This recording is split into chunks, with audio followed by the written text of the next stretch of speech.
मैंने एक फल बेचने वाले से पूछा, इस अंगूर के गुच्छे की कीमत क्या है?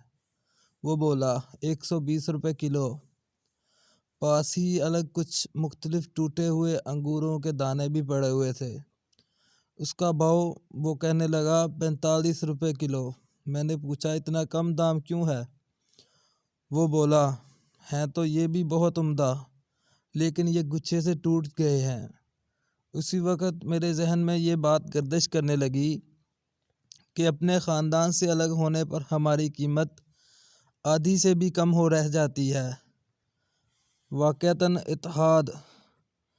इत्तेफ़ाक में ताकत है। जब मिट्टी ने किया तो ईंट बन गई, ईंटों ने किया तो दीवार बन गई, दीवार ने किया तो घर बन गया। ये बेजान चीज़ें हैं। जब ये एक हो सकती हैं तो हम इंसान हैं, ज़रा सोचें तो।